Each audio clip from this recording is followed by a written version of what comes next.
ठीक है। इसमें पहला क्या है, मात्रा या उच्चारण काल के आधार पर, ठीक, स्वरों का वर्गीकरण। पहला क्या है, मात्रा या उच्चारण काल के आधार पर स्वर तीन प्रकार के, ठीक, तीन प्रकार के। नंबर पहला ह्रस्व स्वर, ठीक, इनमें से क्या आता है,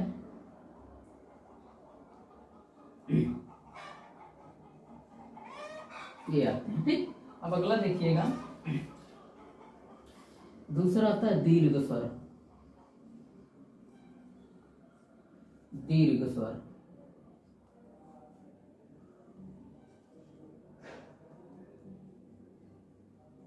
ठीक। इसके बाद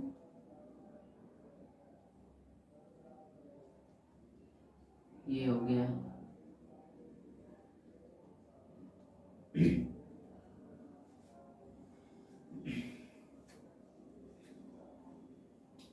ठीक, एक ये भी आ जाता है। अब अगला कौन सा है, तीसरा प्लुत स्वर। प्लुत स्वर वो होते हैं जिनमें से,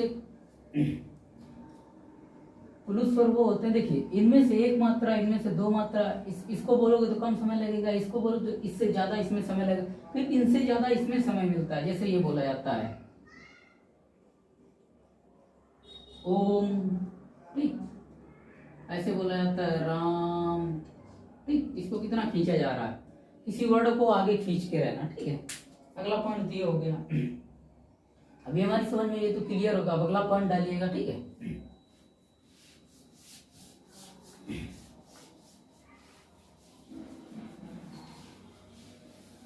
दूसरा पॉइंट डालिएगा, जीभ के आधार पर, ठीक है।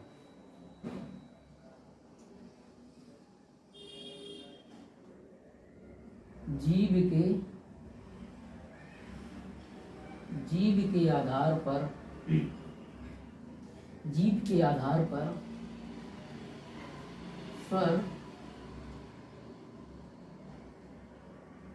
तीन प्रकार के होते हैं, ठीक। पहले लिखिए, पहला क्या होता है, अग्रस्वर, ठीक। अग्रस्वर में कौन कौन से आ जाते हैं, ई, ए, ऐ, ठीक। अब आ जाता है तुम्हारा दूसरा, अग्र के बाद कौन आएगा, मध्य स्वर। मध्य स्वर में आता है ये, ठीक है। अब इसके बाद आते हैं, मध्य के बाद पश्च स्वर,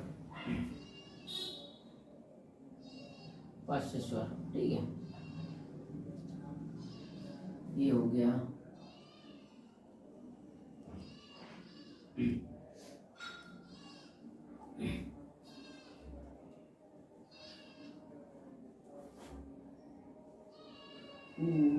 ओ, ठीक।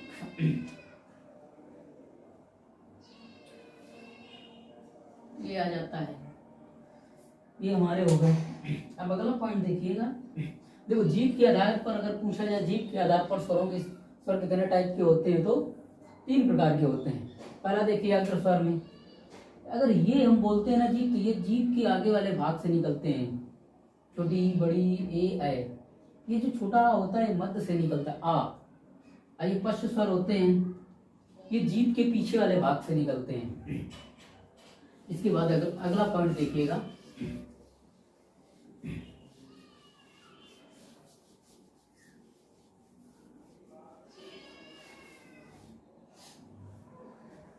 मुख द्वार के आधार पर, ठीक। तीसरा है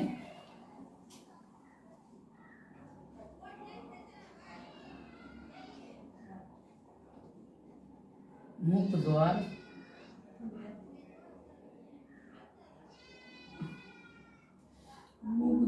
के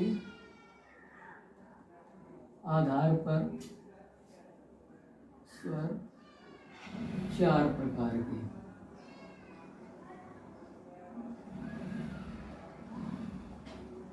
चार प्रकार के होते हैं, ठीक है। अब इनमें से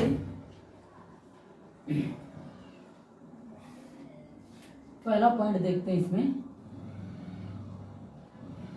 विव्रत। विव्रत का मतलब जब हम बोले तो मुंह कैसा हो, पूरा खुला हुआ हो, ठीक है। इनमें से कौन से होते हैं? विव्रत स्वर केवल हमारा आ, देखो जो बड़ा आ बोलते हैं, जब बड़ा बोलते हैं तो पूरा मुंह हमारा खुल जाता है, आ। फिर इसके बाद दूसरा आता है अर्ध विव्रत। अर्ध विव्रत, ठीक है। इनमें से कौन सा होता है?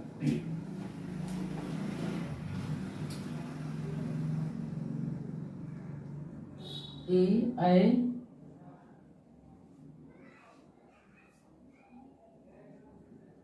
औ, आ।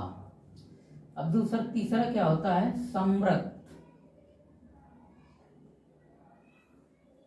अगर ये हम चारों बोलते हैं ए, ऐ, ओ, आ, तो हमारा आधा मुंह खुलता है।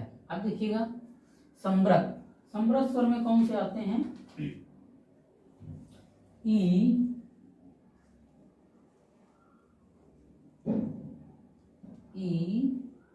ऊ, छोटा ऊ बड़ा ऊ, ये हमारे सम्रत स्वर में, जिनमें आधा मुंह खुला रहता है।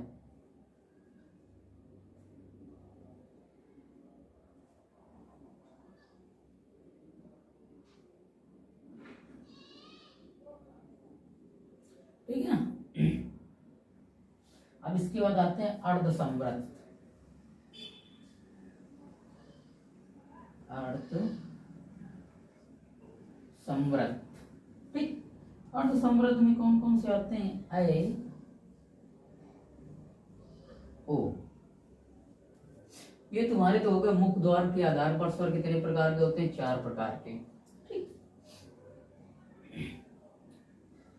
अब इसके बाद अगला पॉइंट देखिएगा स्वरों में।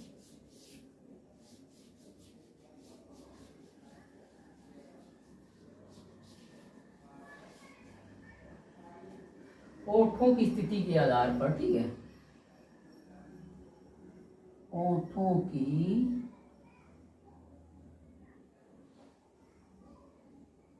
स्थिति के आधार पर, ठीक है। ओठों की स्थिति के आधार पर ये जो स्वर होते हैं 2 प्रकार के होते हैं, ठीक है। 2। एक तो जो हम बोलते हैं जो वृत्त की तरह मुंह बन जाता है, ठीक है, वृत्तमुखी। वृत्तमुखी में कौन कौन से जैसे आता है?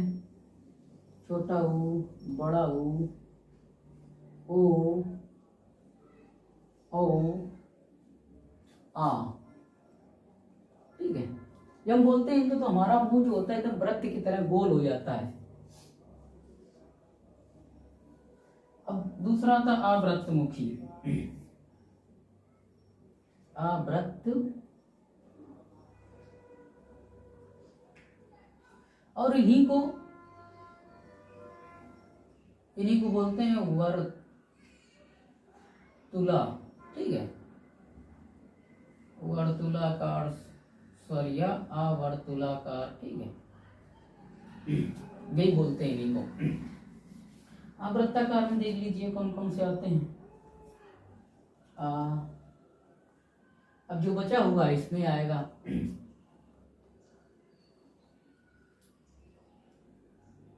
ए, ऐ, ठीक। इतने तो ये हो गए हमारे स्वर के, ठीक है।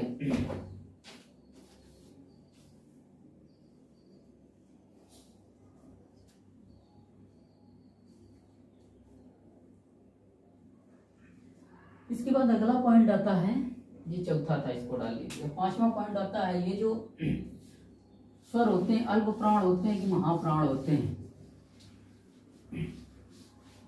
ठीक है। अभी जो व्यंजन पढ़ाएंगे तो उनको बताएंगे अल्प प्राण महाप्राण क्या होते हैं। इनमें सब लिख लीजिए, सभी नोट पॉइंट लिखिए, नोट पॉइंट, ठीक। ऐसे लिखिएगा, सभी स्वर अल्प प्राण होते हैं। ठीक,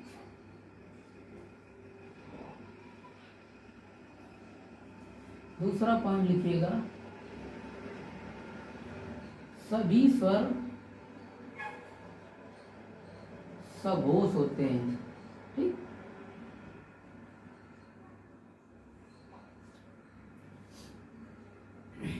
ये 2 पॉइंट हो। इसके बाद आगे देख लीजिए, इनमें कुछ पॉइंट बचे हुए हैं।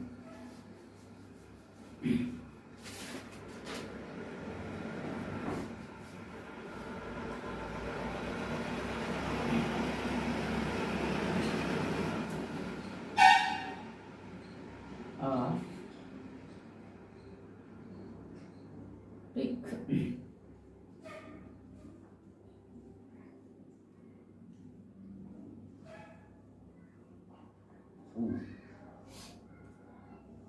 इसके बाद आगे देख लीजिएगा, यहाँ पे ऋषि, ओ ओ ए आई। ठीक, इनका जो उच्चारण होता है ये कंठ से होता है। ठीक है, ये चीज ध्यान रखना। इनका जो छोटा और बड़ा का जो उच्चारण होता है ये हमेशा कंठ से होता है, और ई का उच्चारण जो होता है तालु से होता है। ठीक,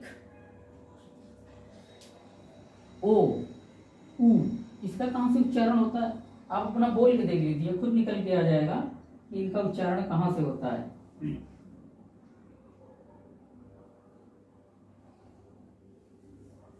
देखो, छोटा ऊ, बड़ा ऊ, इनका कहां से होता है? ओष्ठ से। ओष्ठ से इसको क्या बोलते हैं? मूर्धन्य। ठीक है, इसका जो उच्चारण होता है वो मूर्धन्य से होता है। ठीक है, अब इसके बाद देख लेते हैं आगे।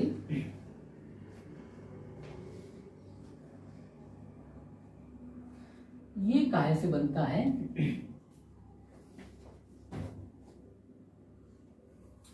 ये जो बनता है आ प्लस ई। अब इसका उच्चारण कहां से होता है? आ का तो कंठ से होता है, इसका कहां से होता है? तालु से होता है, तो इसका क्या बोलते हैं? कंठ तालव्य। ठीक है, अगर इसको पूछ लें कहां से होता है उच्चारण, तो क्या बोलेंगे? कंठ तालव्य। ठीक है, इसके बाद अगला देखिएगा,